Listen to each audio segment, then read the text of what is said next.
a des conséquences de l'islam, religion de l'État, des conséquences négatives sur le fonctionnement de l'institution de l'État. Les conséquences négatives sur la religion elle-même. Un article pareil, l'islam, la religion de l'État, يتضرون الدين. زعما تقدر تفهموا؟ Oui, justement, quand on parle de l'islam, la religion et la religion de l'État, cet article-là, il a été introduit dans la Constitution au nom de l'islam. Et quand on aborde cette question, c'est toujours au nom de l'islam que beaucoup de personnes réagissent pour dire si on sépare la politique de la religion, ça va nuire à l'islam. Donc je voulais justement démontrer que c'est le contraire qui est vrai. C'est parce qu'on n'a pas séparé l'État de la politique que cela nuit à l'islam en tant que religion et à l'État en tant qu'institution. Donc si l'islam est une religion, évidemment l'islam est la religion de l'État. Si l'islam est une religion, la religion elle est fondée sur la foi, l'i'tiqad, sur la conviction. Et la conviction, c'est un jugement qu'on vit à l'intérieur de nous-mêmes. Donc l'État ne peut pas le protéger, ni l'État peut nous obliger à avoir la foi, ni il peut nous obliger à ne pas avoir la foi. Donc l'État, il peut protéger la religion, ni il peut ne pas nous obliger à ne pas avoir la foi. Donc pourquoi? Parce que l'État se situe à l'extérieur, alors que la foi, c'est quelque chose que nous vivons à l'intérieur de nous-mêmes, dans notre conscience, dans notre esprit. Pour dire que l'État n'a rien à voir dans la protection de la religion. Et pour l'article « L'islam et la religion de l'État », cet article-là, qu'est-ce qu'il veut dire exactement? Il veut dire que l'État, d'un côté, on peut le lire de deux manières différentes. On peut le lire d'une manière que l'État respecte les recommandations de l'islam, comme si l'État appartenait à l'islam, mais on peut le lire aussi inversement, l'islam appartient à l'État. L'islam, une institution de l'État. Il devient une des institutions de l'État. Autrement dit, l'État intervient dans le champ de l'islam. L'État utilise l'islam comme une de ses institutions. Si l'État considère l'islam comme une de ses institutions, s'il intervient dans le champ de l'islam, le domaine de l'État, c'est le domaine de la politique. Donc, dans ce cas-là, il transforme l'islam, qui est une religion, en politique. Justement, c'est la question. Est-ce que l'islam, c'est une religion ou c'est un projet politique ou les deux? Déjà, l'État transforme, quand il intervient au sein de l'islam, il transforme l'islam en politique. Donc l'islam va parler le langage de la politique. Il va répondre aux exigences de la politique. Et les gens, ils vont respecter les règlements de l'islam par obligation de la loi et de l'État.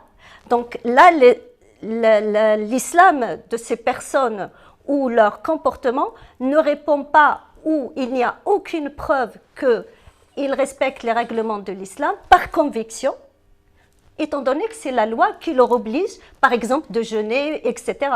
Donc la religion devient là, l'appartenance à une religion devient soit une hypocrisie, soit parce qu'on a envie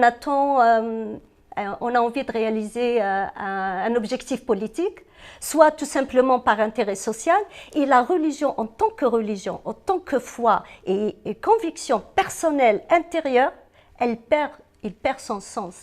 Et l'islam, là, il devient plus une politique qu'une religion. Et l'islam qui perd son côté religion et devient plus une politique, évidemment, il ne s'épanouit pas autant que religion.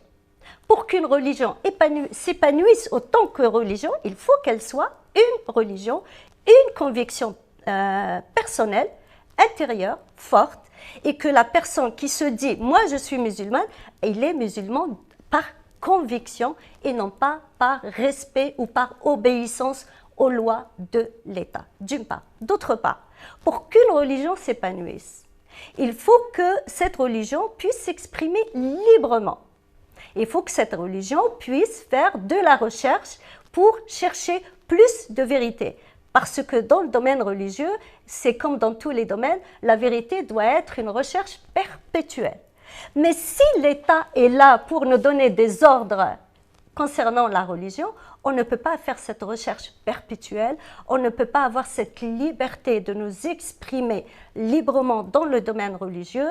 Évidemment, tout cela nuit à la religion et nuit donc à l'islam. Voilà pourquoi je dis que le fait que l'islam n'est pas séparé de la politique, le fait que la politique s'introduise dans le domaine de l'islam, il nuit à l'islam comme cela nuit aussi à la politique, évidemment. Ça nuit à l'État aussi. Alors justement زملاء نكمل ولا واحد الاركو اللي قالت لكم ساينس الجهل المقدس والجهل المؤسس c'est-à-dire l'ignorance sacrée l'ignorance institutionnalisée ما تمسايغه في الدين ذاك ما الدين ذاك فوسن الدوله تندك مسايلين ذاك يغال لو باريتر يغلب لو اتر اتفضل تسكن ان بريزيدون دو لا ريبوبليك تسكن يتزلى غادي تسكن لي مينيست تقول الجماعه روح نزل الجماعه زعما حتى الويكاند تسن الويسكي مي يقول صدي الا قد يفكوذ مني ومن بعد انا في ذاك لا فوا تروح مي لا ريليجيون ثلا. Voilà.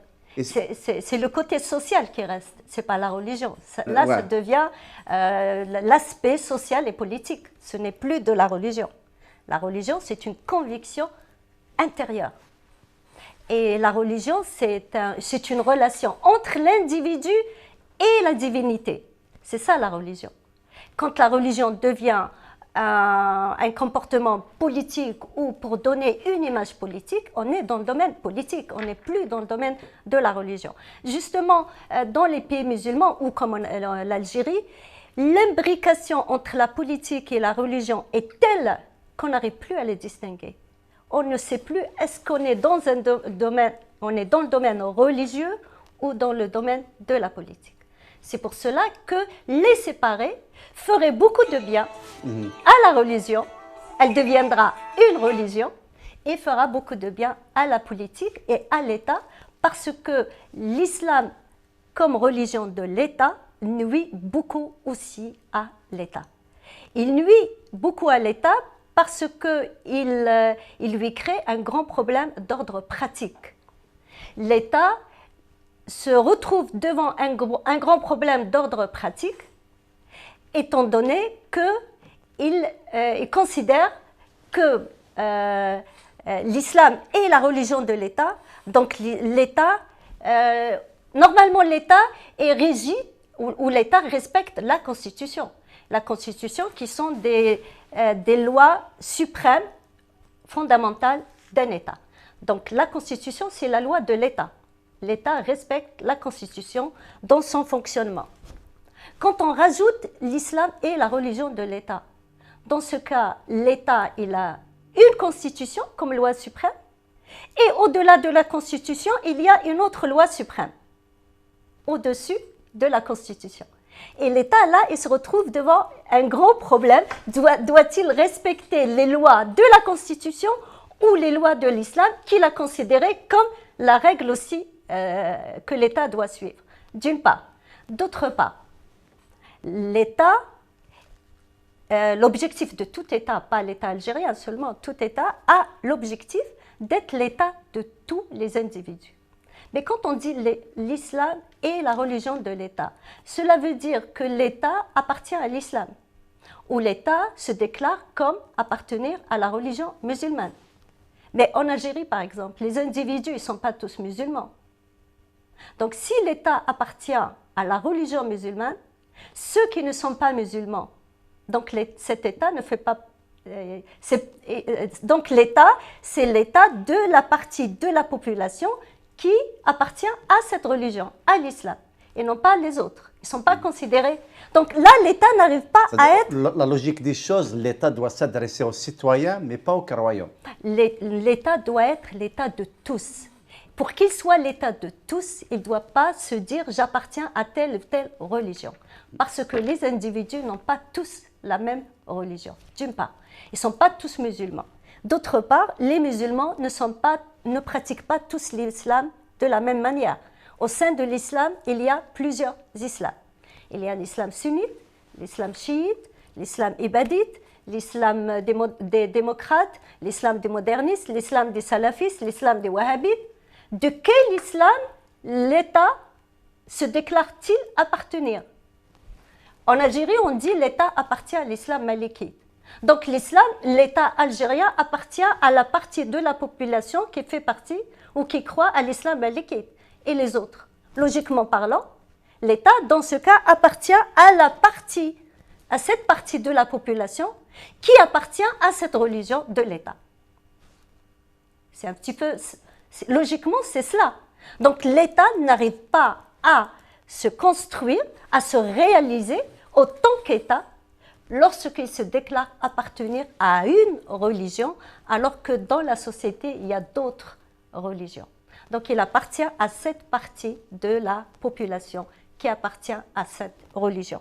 Donc sur ce côté-là, l'islam... C'est-à-dire, si quelqu'un n'est pas, par exemple, supposons il est musulman, mais il n'est pas malikite, c'est-à-dire il est hanafite, il est ibadite, c'est comme s'il demande la tolérance, mais pas un droit. En réalité, l'État, il est là pour garantir des droits et des libertés à chaque citoyen, mais dans ce cas-là, on a oublié les droits, on a oublié la légalité, vers la tolérance. On tolère ça, on tolère ça. Moi, je dis, c'est l'État se déclare appartenir à une religion, alors qu'il y a plusieurs religions. Dans ce cas, il se déclare appartenir à une partie de la population. Donc, autant qu'État, qu'il doit appartenir à tous les individus, il y a un problème. Le deuxième problème, en Algérie, on dit que l'État est la référence islamique de l'État est l'islam malikite. Mais en réalité, l'islam malikite aujourd'hui est imbriqué. On n'a pas l'islam malikite, on a l'islam malikite qui est mélangé avec du soufisme. Aujourd'hui, on ne sépare plus le malikisme du wahhabisme. On n'arrive plus à les séparer. Dans ce cas, on a une institution de l'État, parce que l'islam est la religion de l'État, donc il est une institution de l'État. On a une institution de l'État qui n'est pas claire. On ne sait pas ce qu'elle est malikite, wahhabite, soufi, elle est un peu mélangée. Ça crée aussi un problème. Donc on a au niveau de l'État une institution qui n'est pas vraiment claire pour qu'on sache exactement comment elle fonctionne. Ça aussi, ça crée un problème pour l'État autant qu'institution. Le troisième problème que ce principe crée pour l'État, c'est que au sein de la Constitution, par exemple, elle stipule l'égalité entre tous les citoyens. Mais l'islam est la religion de l'État et les règles de l'islam sont fondées sur l'inégalité entre les hommes et les femmes, l'inégalité entre les musulmans et les non-musulmans.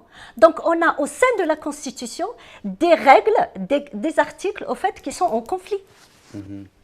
Ils sont en conflit, ils sont en contradiction. Au sein de la Constitution algérienne, on a des articles qui sont en contradiction, en conflit. Et c'est grave, c'est pour ça que l'État, autant qu'institution, n'arrive pas vraiment à bien fonctionner. Elle déclare l'égalité qu'elle n'arrive pas à respecter. Elle déclare la liberté qu'elle n'arrive pas à respecter. Parce que dans les lois de l'islam tel qu'il est pratiqué aujourd'hui, la liberté d'expression n'existe pas, n'est pas reconnue, la liberté de conscience n'est pas reconnue, la liberté individuelle n'est pas reconnue, alors que la Constitution déclare la liberté individuelle et la liberté de conscience et de s'exprimer. Le troisième point, c'est que la Constitution sont des lois suprêmes de l'État. Donc l'État respecte normalement les lois de la Constitution, les règles de la Constitution, on les appelle les principes. Il les respecte quand il légifère, quand il met en place les lois, par exemple le code de la famille, il doit être en accord avec les lois de la Constitution. Alors que nous avons la Constitution qui dit que les hommes et les femmes, les Algériens et les Algériennes sont égaux devant la loi, et on a le code de la famille qui donne aux hommes des privilèges parce que ce sont des hommes, tout simplement, et aux femmes, au détriment des femmes, parce que ce sont des femmes. Donc ce sont des discriminations qui sont liées... Dans ce cas-là, même qui par exemple, des citoyens, par exemple, c'est la religion, c'est des chrétiens, dans le code de la famille, va s'appliquer qui s'inspire de la charia islamique va s'appliquer sur un couple qui ne sont pas musulmans.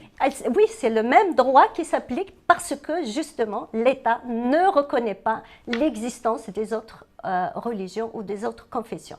Et à l'école, c'est pareil. Les enfants à l'école sont tous soumis à la même éducation religieuse, même si leurs parents sont chrétiens, même si leurs parents ne sont pas du tout, sont athées, chrétiens ou autres, ils appartiennent à une autre confession religieuse.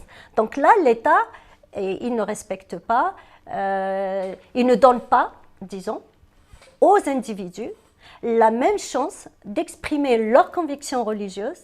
Il ne considère pas les individus comme chacun peut avoir peut-être d'autres confessions religieuses. Donc voilà, on n'arrive pas à avoir une cohérence entre la loi et la Constitution, et une cohérence au sein de la Constitution, et une cohérence au sein de l'État et la construction de l'État. Je ne sais pas si vous m'avez bien suivi. L'État qui n'arrive pas à se réaliser autant qu'État, il n'arrive pas réellement à être l'État de tous. Il est l'État, logiquement parlant, l'État d'une partie de la population. On a des contradictions au sein de la Constitution, on a des contradictions entre la Constitution et le droit. Donc tout ça, ça empêche justement d'y arriver à un État moderne. Oui, pardon. La Constitution elle-même, dans le sens qu'on lui donne aujourd'hui, le terme de Constitution, selon la signification qu'on lui donne aujourd'hui, qui est des lois fondamentales de l'État, remonte au XVIIIe siècle. Donc c'est une notion moderne. Les pays musulmans, entre la deuxième moitié du XIXe siècle jusqu'aux années 1960, ont pratiquement tous adopté le système constitutionnel. Donc on est passé par une période où les pays musulmans voulaient se moderniser. Ils ont donc adopté le système constitutionnel, qui est un système moderne. Mais en introduisant l'islam et la religion de l'État, finalement, cette modernisation n'a pas pu se réaliser. Donc la construction d'un État moderne est restée inachevée.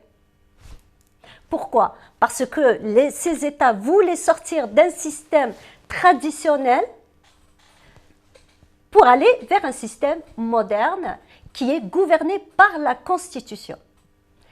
Et en mettant dans cette Constitution le principe, l'islam et la religion de l'État, on voit que le système traditionnel, finalement, on n'a pas pu s'en libérer complètement. Donc, l'État n'a pas pu réellement se construire, il est resté inachevé. Et c'est Ali Mezrani, je pense qu'il s'appelle comme ça, qui est un penseur tunisien qui a écrit un livre, L'État inachevé. Et parce qu'on a mis au sein de la Constitution, on a introduit le principe, l'islam et la religion de l'État, il faut savoir que les règles de l'islam, elles ont été mises en place au 7e, 8e, 9e siècle. Donc on est loin de la modernité. Donc on veut un système moderne et on introduit au sein de ce système moderne des règles et une façon d'organiser la société qui est finalement pas moderne. Vous voyez comment on n'a pas pu le faire. En plus de cela, c'est l'islam et la religion de l'État est devenue une fenêtre par laquelle la religion s'introduit de plus en plus dans l'organisation de la cité et de l'État et de la société. En Algérie, on est arrivé en 2016 à introduire dans la Constitution l'article 50 qui dit que l'État protège les valeurs de l'islam et de la religion.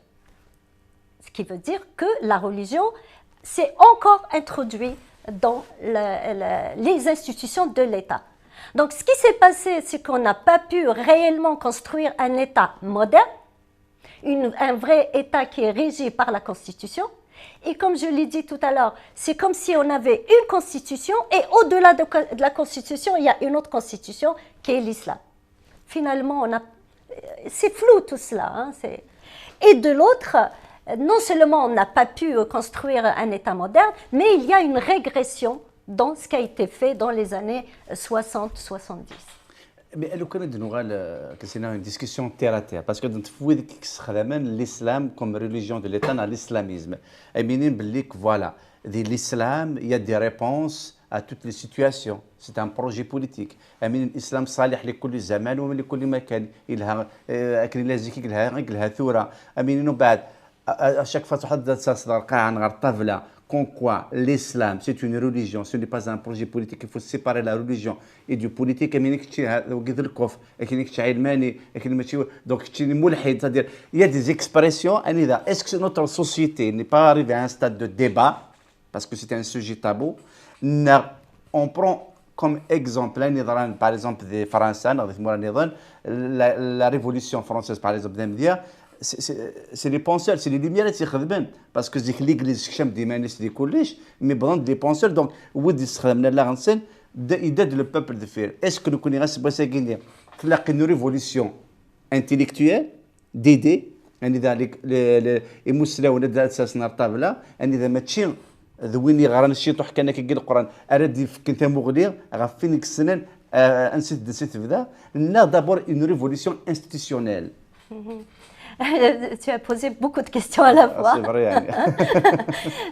Donc, ce que je peux dire tout d'abord, il faut savoir que l'islam, tout à l'heure j'ai dit, si l'islam est une religion, en réalité l'islam n'est pas qu'une religion depuis 622.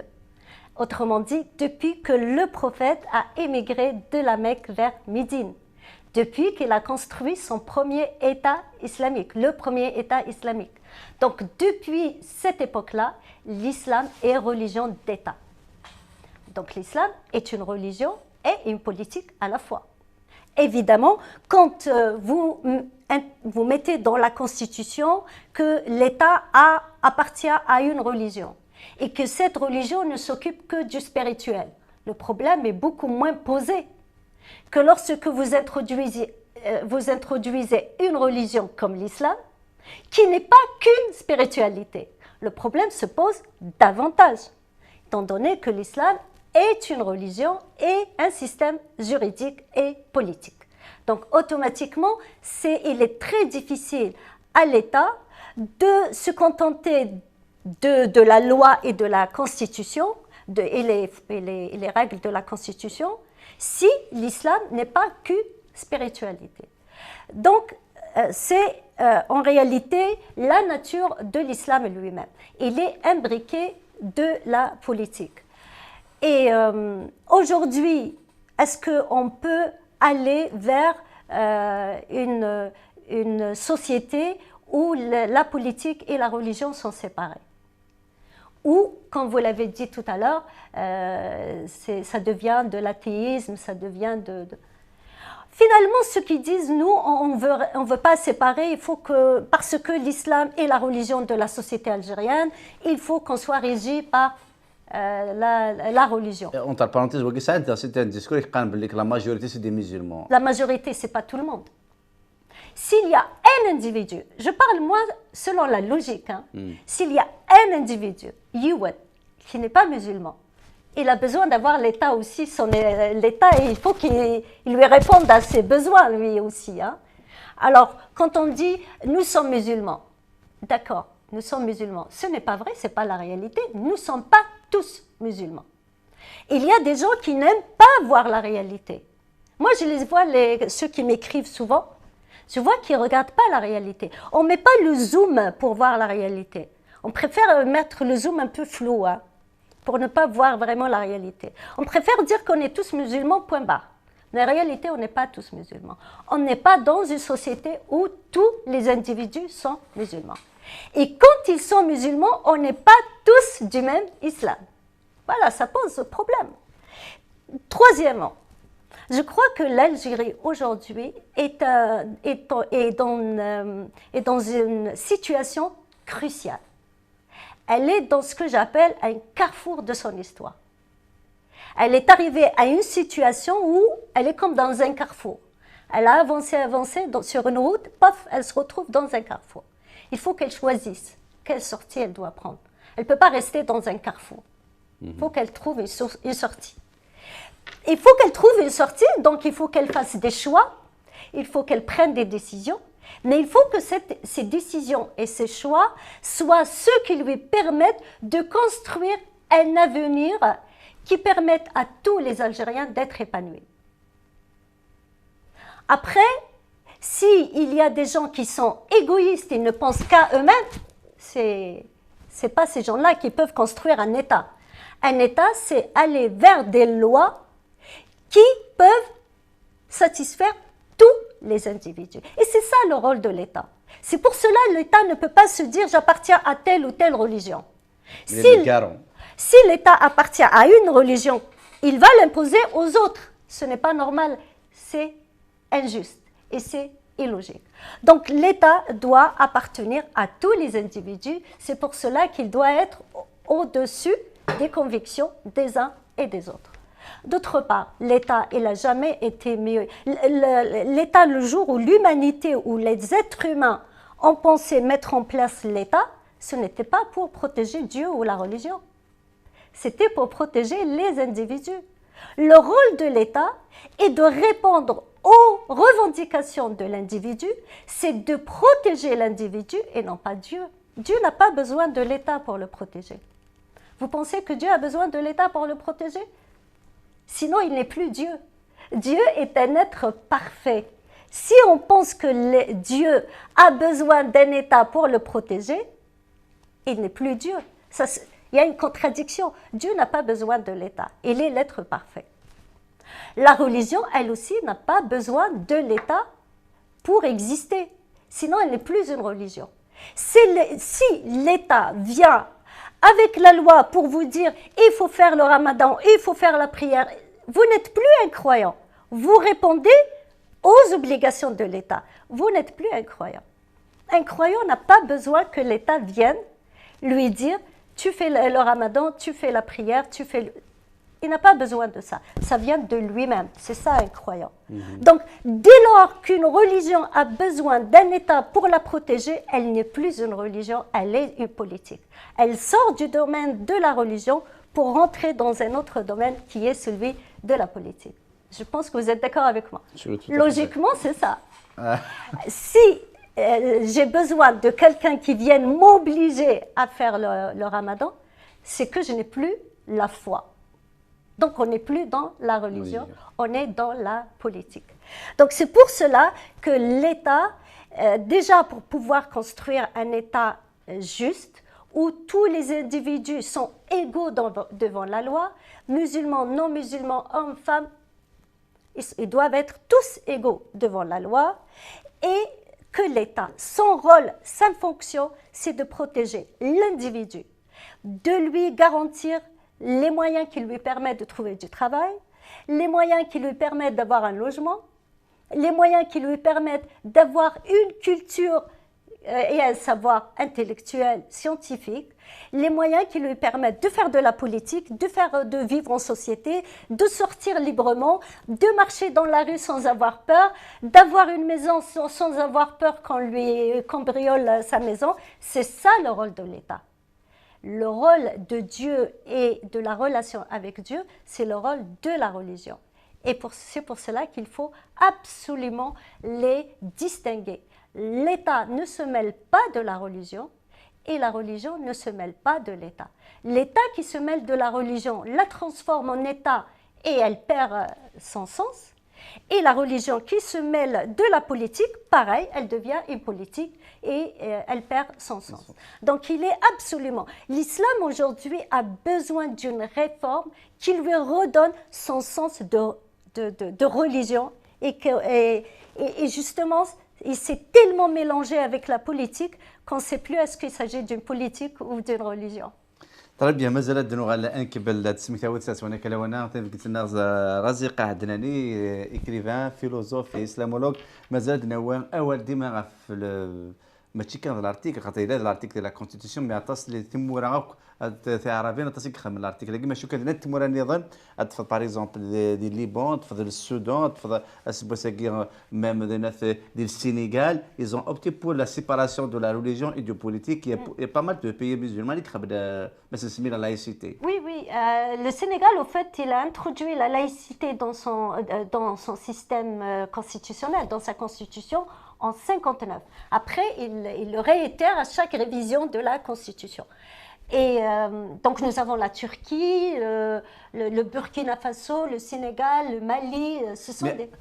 أدنو parce que خاطر مخالف في ثمور صغار ثاير parce que سمسالت النظام خلونا قيم فيه ذنو تروحوا ثارا أدنو ولي تذلل أدنو غادي نكمل أدنو غادي نكمل أودي ما ذوك حليش شوي سينا كتسلف قلت لنا رزقة عدنا نيت سميت غير كنت النظام إكريفات ولا غطاس قد لسان جالس الإسلام quel problème les défis de la réforme la nécessaire réconciliation islam quel problème les défis de la réforme dans la deuxième édition laïcité et l'islam تعطيل العقل في الفكر الإسلامي وطاس نظام contribution les conférences dans les سراكن إذا يتخدم رزقة عدنا un peu partout dans le monde alors خاطر بدي نسلم حريش ام زوارو نبي دوال ذامك ماذا قلنا الاسلام يغاتي لا ريليجيون ديال ليتا ام كي كزمر هذه ظهور الدين ماذا قلنا دعناتيك الاسلام سي لا ريليجيون ديال ليتا ام كي كزمر هذه ظهور الدوله ليتا مي اسك بونسيفو كو سيت سيباراسيون ايتيل بوسيبل alors que l'islam est politique.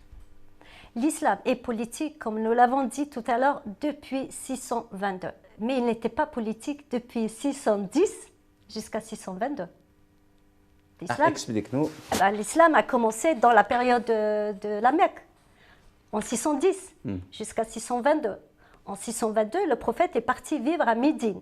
622-632, il a vécu à Médine. C'est à ce moment-là que l'islam s'est imprégné d'un système juridique, donc est devenu plutôt une religion d'État. Donc s'il y a déjà une période où il était une religion et non un État, on peut dire déjà qu'il y a un islam qui peut, ou un islam sans politique est faisable et peut exister. Il a existé dans l'histoire. Mais à partir de 622, évidemment, il est imprégné de la politique. Évidemment, aujourd'hui, on est au XXIe siècle. On est en 2020. Et si on a envie de construire un État moderne, il est impératif que la politique et la religion se séparent. Autrement dit, qu'on aille vers un système où la religion et la politique sont séparées. La religion et la politique sont séparées ne signifie pas que les religieux fassent ce qu'ils veulent. Par exemple, qu'ils utilisent les mosquées pour faire de la politique au sein des mosquées. La séparation, c'est un pacte entre l'État et la religion. Autrement dit, l'État ne s'introduit pas dans la politique et la politique ne s'introduit pas dans et la religion ne s'introduit pas dans la politique. Autrement dit, au sein de la mosquée, il y aura de la religion et non pas de la politique. Mais justement, théoriquement, par exemple, un exemple, on parle que la Turquie, par exemple, a opté pour la laïcité. Atatürk. Oui.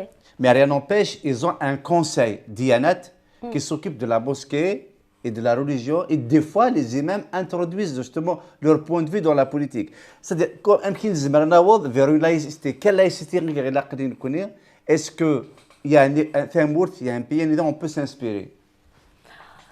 Moi, je pense qu'il faut séparer la politique de la religion. Atatürk n'a pas séparé totalement la politique de la religion.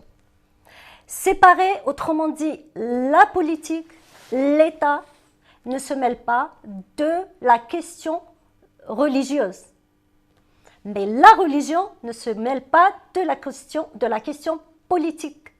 Ce n'est pas l'État qui livre la société à la religion. Vous m'avez... Par exemple, si je reviens aux intellectuels musulmans, comme El-Jabiri, comme Shakir al-Nabulsi, qui est un Jordanien, qui est mort en 2010, je pense. D'ailleurs, j'en parle dans mon livre en arabe de Shakir al-Nabulsi. Ces penseurs qui se sont beaucoup intéressés à la question de la séparation de l'État et de la politique et de la laïcité dans le monde musulman, Ils ont essayé, il n'y a pas que eux, d'autres aussi, hein, ils ont essayé de démontrer que finalement, la laïcité ou la séparation de la politique et de la religion a déjà existé dans les siècles passés, au sein des sociétés musulmanes. Mais comment ils l'expliquent? Ils disent que les califes ou les émirs ont conclu une forme de pacte avec les religieux, avec les juristes, les fuqaha. Ils leur ont dit, vous nous laissez tranquilles, on fait ce qu'on veut dans la politique et vous faites ce que vous voulez avec la société. Vous gérez la société comme vous voulez. Ce n'est pas cela la laïcité. Ce n'est pas cela la séparation. Là, ils n'ont pas séparé. Un État qui livre la société aux religieux n'a pas séparé la société la politique de la religion. C'est un État ou un gouvernement qui veut tout simplement échapper à ses obligations envers sa société. Je veux dire que dans la société algérienne, ceux qui disent on ne peut pas séparer la religion de la politique, parce que nous sommes une société musulmane, l'islam doit gérer la société. Finalement, ils sont égoïstes. Ils ne pensent qu'à eux et à leur religion.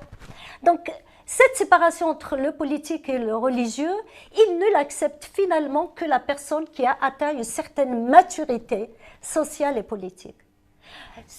Celui qui se dit, vous avez votre religion, j'ai la mienne, mais on est égaux. On est égaux devant la loi. Vous n'êtes pas mieux que moi, je ne suis pas mieux que vous. Vous avez votre conviction, j'ai la mienne. Et c'est cela, au fait, la maturité humaine. Et quand on veut, non, c'est la mienne qui est la meilleure et je te l'impose, on n'est plus dans cette maturité finalement. Donc la société algérienne, si aujourd'hui il y a des gens qui disent non, on ne peut pas séparer, c'est parce qu'ils n'ont pas atteint cette maturité humaine, politique et sociale. Mais justement, pour arriver à cette maturité, est-ce que d'abord, la question, est-ce qu'il faut qu'il y ait une révolution des Lumières, c'est juste un changement, un éclaireur, il a dit quelqu'un qui a le pouvoir, c'est quelqu'un qui va assumer une décision. Je pense que les deux doivent exister. Il faut qu'il y ait des intellectuels qui réfléchissent à notre société, comment ils créent le débat, ils posent les questions, ils poussent le peuple à se poser des questions, à sortir de son dogmatisme. Moi, c'est comme ça, je ne change pas. Non, on ne peut pas avancer comme ça. Pour qu'on avance, il faut qu'on pose les bonnes questions. Où le problème se pose et comment sortir du problème. C'est comme ça qu'on peut avancer. Donc, il faut qu'il y ait ces intellectuels qui sont capables de poser ces questions. Il faut qu'il y ait aussi des politiques qui sont capables de prendre des décisions. Et pour qu'on aille vers ce modèle de société dont beaucoup d'Algériens rêvent, il ne faut pas croire que les Algériens veulent tous que la religion et la religion traditionnelle déjà ait la même mise comme ça sur la société au point où la société étouffe. Donc il y a beaucoup d'Algériens qui veulent le changement. Donc il faut qu'il y ait des politiques qui sont capables de prendre des décisions. Oui, il faut des politiques forts qui sont capables de prendre des décisions et qui sont capables aussi d'expliquer au peuple pourquoi ces décisions doivent être prises pour que ce ne soit pas une dictature. Il faut qu'il y ait un échange, il faut que le peuple comprenne. Et le peuple, il y aura des gens qui vont réagir négativement, mais il y aura d'autres aussi qui vont réagir positivement. L'essentiel, c'est de créer le débat, de discuter entre nous, d'ouvrir les questions qui semblent aujourd'hui un peu inimaginables. Mais en réalité, en Algérie, quand les gens sont entre eux, chez eux, ils se posent ce genre de questions. On les évite en public, comme si on a peur de l'État déjà, parce que l'islam est la religion de l'État. C'est pour ça l'islam ne peut pas être la religion de l'État. Et on a peur aussi d'une société qui est un peu conservatrice. Mais cela ne veut pas dire que les Algériens sont tous conservateurs, que les Algériens ne veulent pas changer, ils ne veulent pas que les choses changent. Il est impératif aujourd'hui qu'on arrive à... parce que j'ai l'impression que nous avons, si je parle du code de la famille, nous avons une société qui est arrivée à un certain niveau et que la loi ne suit pas. La loi est restée celle du 7e, 8e, 9e siècle, alors que les relations hommes-femmes au sein de la société, ça a changé.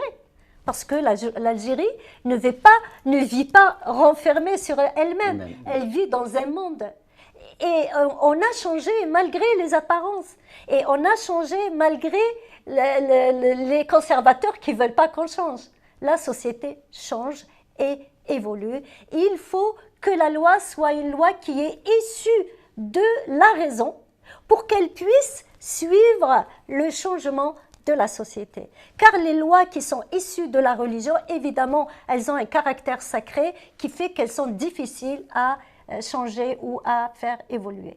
Alors, là où il y a ce qu'on appelle l'islam modéré. Est-ce que réellement ça a un sens? L'islam modéré, personnellement, je ne sais pas ce que cela veut dire exactement. Parce que même un salafiste peut vous dire, moi, mon islam est modéré. Tout le monde peut dire que son islam est modéré. Donc l'islam modéré, c'est un concept que je n'arrive pas à vraiment concevoir et à savoir ce qu'on met dedans. Mais je dis que l'islam doit être réformé. Il peut être réformé. Comment? D'ailleurs, sur le plan politique, on sépare la religion de la politique, c'est bon. Mais si on ne réforme pas l'islam, il y aura toujours un problème. Donc pour que la société puisse évoluer, c'est vrai la séparation de la politique et de la religion et que l'État s'occupe de l'individu et non pas de Dieu, c'est important. C'est la fonction de l'État de s'occuper de l'individu et non pas de Dieu, mais il faut aussi qu'il y ait un travail dans le domaine de l'islam pour qu'il lui permette aussi de se réformer. Pourquoi? Pour qu'il s'adapte à la nouvelle société. On ne peut pas avoir une société et un État qui évolue et une religion qui reste au 7e siècle, encore accrochée au 7e siècle. Donc il faut une réforme de l'islam. Maintenant, comment? Je travaille beaucoup sur la réforme de l'islam et en islam lui-même, il y a des éléments dans la pensée musulmane, dans la théologie musulmane, il y a des éléments qui permettent de faire cette réforme. Le premier élément, c'est ce qu'on appelle Mabda' nasikh wal mansukh, qui est le principe de l'abrogeur et de l'abrogé, qui a été utilisé en islam. Il a bien été utilisé, tout le monde le sait. Et aujourd'hui, j'invite les gens qui nous écoutent, qu'ils aillent un peu sur Internet, qu'ils tapent Al-Ayat al-Mansoukha, ils vont trouver qu'il y a un site qui appartient à l'Arabie Saoudite qui cite tous les versets qui sont déclarés abrogés par les savants musulmans. Donc c'est faisable. Si c'est faisable, eh bien pourquoi ne pas utiliser ce principe pour abroger aujourd'hui toutes les lois justement de la charia et de l'islam qui posent problème pour les croyants.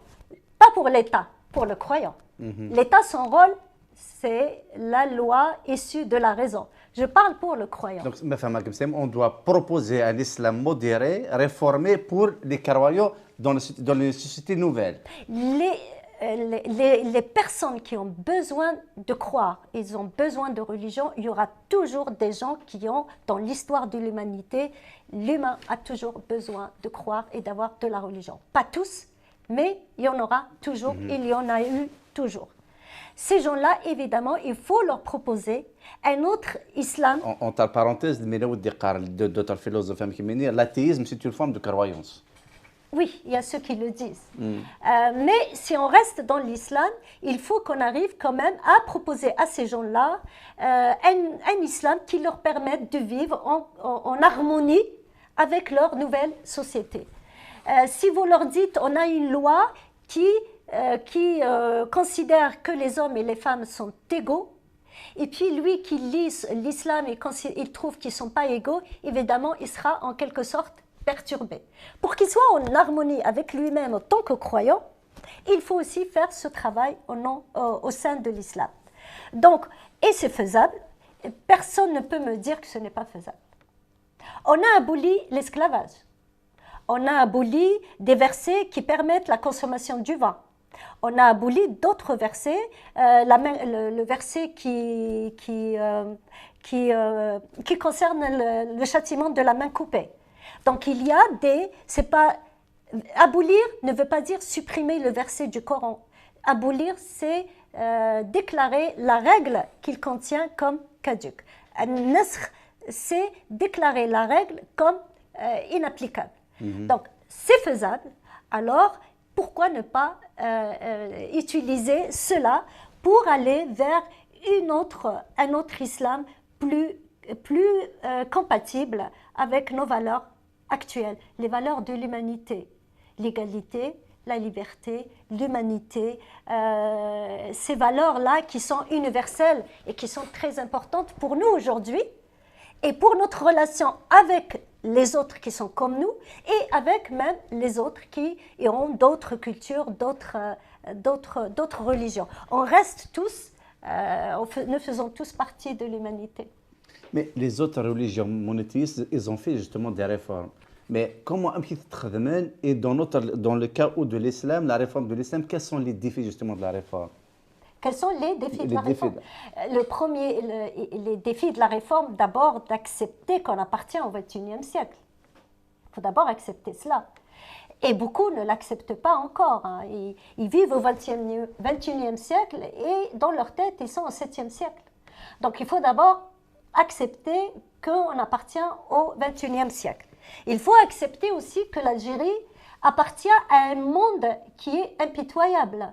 Si elle n'arrive pas à trouver son chemin vers une société qui permet aux Algériens de vivre bien, qui lui permet de développer un travail intellectuel, la recherche scientifique, on a eu le coronavirus, on n'a pas eu de médicaments, on ne sait pas comment vraiment, est-ce qu'on a une recherche scientifique qui nous permette de faire face à ces maladies.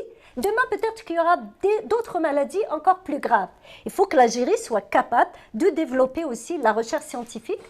Il faut que l'Algérie arrive à assurer son avenir parmi tous les pays qui existent dans le monde et les populations qui existent dans le monde. Et c'est ça, c'est le premier défi. Le deuxième défi, c'est de connaître, de se pencher sur l'islam et de le regarder autrement et de le comprendre autrement et de s'émanciper, de se libérer de la vision salafiste. Finalement, c'est la vision salafiste de l'islam qui est littéraliste, qui empêche les musulmans et les Algériens d'avoir un autre regard, d'avoir une autre approche de leur religion. Ils ont des barrières. Et ces barrières épistémologiques, je les appelle ainsi, ce sont des barrières qui se sont mises en place à partir du XIIe siècle. Toute innovation est un égarement. Kullu bid'atin dalal. Tout nouveau est un égarement. Donc on a peur du nouveau. Et la religion est une question de cœur, donc on ne réfléchit pas, on prend sans réfléchir. Toutes ces barrières psychologiques, ces obstacles psychologiques, il faut les abattre. Ce sont des obstacles qui ont été mis en place par les docteurs de l'islam ou par les religieux. Il faut arriver à aller au-delà, à s'émanciper de ces obstacles pour pouvoir aborder le Coran différemment, l'islam différemment, la société musulmane différemment, le regard qu'on porte sur l'autre différemment aussi, et le regard que nous portons sur nous-mêmes. Nous devons être des citoyens qui considéreront que tout Algérien a les mêmes droits que nous, qu'il soit musulman, pas musulman, homme, femme, noir, blanc. Et il faut qu'on aille au-delà de cela. Mais c'est que l'islam, la religion de l'État, donc c'est un instrument pour rester au pouvoir. C'est un pouvoir où ça a une certaine légitimité. Donc on instrumentalise la religion. L'exemple de le coronavirus, on a vu que même on fait appel aux humains pour parler du virus. L'État distribue du Coran pour les scientifiques. C'est-à-dire que l'État instrumentalise cette religion pour que les dirigeants, les institutions, le terrain. Le problème qui se posera, est-ce qu'on peut faire cette réforme dans un État démocratique? Parce qu'on ne peut pas faire séparer juste la religion. Les baptistes, ils séparent la religion et le politique. Mais rien n'empêche l'évolution de l'air. Mais il y a une évolution d'esprit, il y a une révolution culturelle dans la société, en même temps, sera représentée dans les institutions. Je veux juste donner un exemple dans nos sociétés. Généralement, quand les enfants demandent quelque chose à leurs parents et que les parents n'ont pas de réponse, qu'est-ce qu'ils disent? Inch'Allah. La religion est utilisée justement pour sortir de toute situation qu'on n'arrive pas à affronter. Et l'État fait pareil. Fait pareil parce qu'il y a un peuple qui est demandeur aussi. Hein. Pourquoi l'État distribue le Coran au personnel soignant? Le personnel soignant a besoin de matériel pour faire face à la maladie. Et le peuple sait que c'est de cela que les médecins ont besoin et non pas du Coran. D'ailleurs, j'ai écrit un article là-dessus où j'ai donné mon avis sur cette question. Donc, utiliser évidemment cette imbrication entre la politique et la religion fait que beaucoup utilisent la religion comme instrument, comme moyen politique. Donc, c'est ce que j'ai dit tout à l'heure. On n'est plus dans la foi, la croyance, une relation entre l'individu et la divinité. On n'est plus dans un domaine spirituel, on est dans un domaine politique. Et la politique d'une façon qui n'est pas très saine. Parce que la politique sans la religion, et on va demander des comptes aux politiques. Mais quand la politique parle religion, on risque de ne pas demander des comptes. On considère cela comme mektoub. C'est là où se pose le plus gros problème. Mais des fois, parce que tu as fait le monde musulman, là où c'est l'effet de domino. Parce qu'il y aura une séparation de la religion et de l'État, d'ailleurs, mais il y aura beaucoup de systèmes politiques à Rohan. Le royaume du Maroc, parce que la Jordanie, tous les pays qui existent dans la religion, mais justement, la société va arriver justement à l'objectif de laisser la religion comme canis, de comme canis, tout en sachant aussi, est-ce qu'il y a la volonté de l'extérieur pour tout État, toute société qui entame une réforme, qu'elle soit politique, sociale, intellectuelle ou autre, il y aura toujours des pressions de la part de l'extérieur. C'est normal. On ne vit pas seul sur la planète. Hein. On vit avec les autres. Donc il y aura toujours des pressions. Il y aura ceux qui seront d'accord, d'autres non, etc. Évidemment, c'est normal. C'est à l'État ou à ceux qui ont la décision ou le pouvoir de prendre ce genre de décision qui doivent savoir comment s'imposer, comment penser avant tout à l'avenir de leur pays. C'est tout ce que je peux dire, sinon la pression existera toujours, il y aura toujours une pression de la part l'Arabie Saoudite, de la part d'autres et d'autres qui vont intervenir pour dire on ne peut pas faire cela ou cela.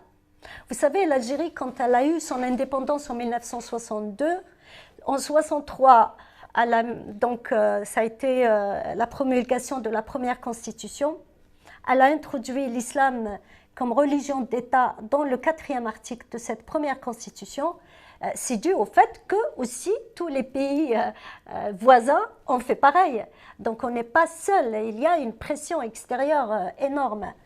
Il faut être, c'est ça la politique et la diplomatie, il faut être capable d'imposer pour son pays ce qui sera bénéfique pour le pays. Et pour la religion aussi, hein, je pense qu'une religion qui est libérée de tous ces conflits politiques, je pense qu'elle sera beaucoup mieux épanouie. Mais d'une manière sociologique, c'est que مرات تبدل العقليات بمثلا ذا القرونيه تترسخ تقول لها غنسن باسكو ماذا قال ils acceptent pas le débat ماذا قال سي الجهه النظام il n'y a pas une volonté politique باش كنا ترسي غنشتاقين اذا خلى السوسيتي لونديكتورمون يغطاس قمذانا مي امكن زمان اسكون كريون دي اسباس دو ديبا سي دي زيدي امكن زمان نوض نرسي تقول لا قمذانا كون كوا لا سيباراسيون دو لا ريليجيون دو البوليتيك تلها الدين تلها الدوله ماذا قال الاسلام الى ريليجيون دو ليتا ذيريت الدين وذيريت الدوله. Il faut qu'il y ait ces débats sont importants parce qu'ils préparent le terrain, mais il faut toujours une volonté politique. Et c'est celui qui a le pouvoir de décider qu'il peut imposer cette idée, pas l'imposer, mais dire voilà, c'est comme ça qu'on doit faire, et il explique comment il faut faire. Maintenant, est-ce que la société est prête pour le changement? Moi, je peux vous dire que oui, elle est prête pour le changement. Je peux vous dire qu'elle est prête pour le changement parce que je suis quand même ce qui se passe en Algérie et j'ai vécu beaucoup en Algérie, je connais les Algériens, je discute beaucoup avec eux, beaucoup ont besoin de ce changement. D'une part. D'autre part, les arguments des conservateurs, ils sont finalement des arguments qui ne tiennent pas. C'est-à-dire que ce sont des arguments qu'on peut facilement démolir. C'est vraiment, quand on vous dit non, l'État doit protéger l'islam. Voilà, on vient de démolir. C'est quoi l'État doit protéger l'islam? Si l'islam est une religion, l'État ne peut pas le protéger. Parce que la religion, c'est dans le cœur. Comment voulez-vous que l'État intervienne dans mon cœur? Donc l'État ne peut pas protéger la religion. Elle peut protéger mon comportement extérieur. Mais mon comportement extérieur ne garantit en rien que j'ai la foi à l'intérieur. Donc l'État ne peut pas protéger la religion. Voilà, donc ils ont des arguments finalement qu'on peut discuter. Et parfois, ce sont des arguments généralement, et je dirais même toujours, qui ne tiennent pas. Donc, il faut être capable de discuter leurs arguments, aussi de parler de ces questions et les aborder. Et comme je viens de le dire, beaucoup d'Algériens sont prêts, veulent le changement, et ils ne rêvent que d'une Algérie nouvelle, où elle sera démocratique, où elle sera libre, où l'individu sera un citoyen qui a tous ses droits autant que citoyen. Et évidemment, tout le monde, depuis février 2019, que le peuple algérien réclame un pays nouvel, une démocratie. Donc, il y a une demande. Il faut aussi des décisions politiques qui vont dans cette même direction. C'est quoi نسول الحوايج انا تفكر عن اكزومبل لا تونيزي انا في ذاك قيس البريزيدون تونيزيان a déclaré comme quoi l'État n'a pas de religion mais d'un seul coup بعد il a rajouté une phrase mais l'islam c'est la religion de la nation. Est-ce que les décideurs jouent avec les mots? L'État, la religion, si elle est la religion de l'État, la religion du peuple, la religion de la nation, ce qui compte, est-ce qu'elle s'introduit dans la politique ou pas? Après les mots, ce qui m'intéresse, est-ce que la religion s'introduit dans la politique ou pas? Lui, quand il a dit la religion, l'islam, c'est la religion de l'Umma, de la nation, et l'État doit respecter cette religion, donc c'est une religion qui s'introduit dans la politique.